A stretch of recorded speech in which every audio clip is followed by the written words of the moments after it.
আসসালামু আলাইকুম রহমতুল্লাহি বারাকাতুহু। সম্মানিত ভাই ও বোনেরা, আজকে আমি কিছু গবেষণা করব, কিছু হাকিকত হইম। আমার কথা মাইন না জেনেও লাগবে এমন কোনো কথা নাই। এটা হলো আমার ব্যক্তিগত কথা। আমি কইব না যে আপনারা আমার কথা মানতে হইব, মাইনা নিতে হইব। ঠিক আছে? আমার কথা ভালো লাগলে আপনারা গ্রহণ করবেন, ভালো না লাগলে আপনারা প্রত্যাখ্যান করবেন। ঠিক আছে?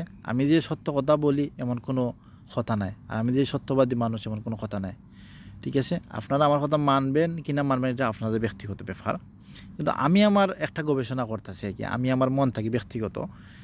এখানে কারো কোনো প্রভাব নাই, এখানে কারো কোনো বিভ্রান্ত হওয়ার কোনো কিছু নাই।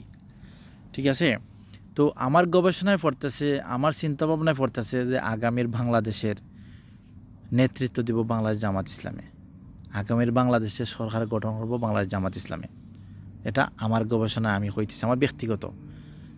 আপনারা যার ভালো লাগে গ্রহণ করবেন, যার ভালো লাগে না দেয়ালে ছুঁড়ে মারবেন, কোনো সমস্যা নাই। কিন্তু আমার কথাগুলো আপনারা ইয়াদ রাখবেন।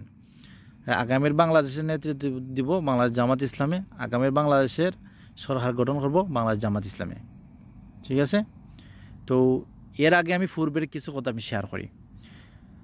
আওয়ামী লীগ সরকার পতন হওয়ার আগে যখন উবায়ুল কাদিরে যখন একটা বয়ান দিছিল, আপনারা জানেন, আপনারা ভিডিওতে দেখছেন, যে বলছিল স্মার্ট বাংলাদেশ হইতে হই আনস্মার্ট হয়ে গেছিল, টেস্টটা ভাঙ্গে পড়ে গেছিল। তখনই আমি বুঝতে পারছি, তখনই আমি চিন্তা করছি যে আগামীতে শেখ হাসিনার গদি বেশি দিন থাকতো নাই, শেখ হাসিনার গদিও ভাঙ্গে যাইব কি। তারপরে আরেকটা ঘটনা আছে।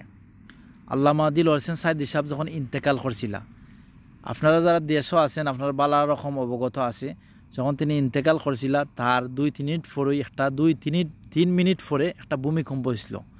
এই ভূমিকম্পে সারা বাংলাদেশ খাইফা উঠছিল, সারা বাংলাদেশ কিন্তু খাইফা উঠছিল। ওঠার পরে তখনই আমি আন্দাজ করছি যে এটা কোনো সাধারণ ভূমিকম্প নয়, এটা অসাধারণ একটা ভূমিকম্প। কারণ এটা ভূমিকম্প নয়, এটা একটা ইশারা আল্লাহর পক্ষ থেকে। আমি তখন বুঝতে পারছি যে আগামীতে শেখ হাসিনার গদিও বেশি দিন থাকতো না, বাইঙ্গা সুরমার হয়ে যাব। ঠিক আছে? তাই হইছে। আর একটা জিনিস আমি আল্লাহর কাছে দোয়া করেছিলাম, হে আল্লাহ, আমি যেন শেখ হাসিনার পতন দেখে আমার মৃত্যু হয়। তো আল্লাহর রহমতে শেখ হাসিনার পতন তো দেখছি, ওই শেখ হাসিনার পতনের আন্দোলনের মাঝে আল্লাহ আমার শরিক করছেন। কোনো না কোনো একটা কারণে আমি অসুস্থ হয়ে গেছিলাম, অসুস্থ হওয়ার পরে দেশে গেছিলাম, অপারেশন করছি, অপারেশন করার পরে সুস্থ হয়েছি। সুস্থ হওয়ার পরে কদিন পরে কোটা আন্দোলন শুরু হয়েছে। এই কোটা আন্দোলনও আমার এলাকাতে আমি নিজে শরিক হয়েছি। ঠিক আছে? এই ভিডিও আমার ফেসবুকের মাঝে আছে।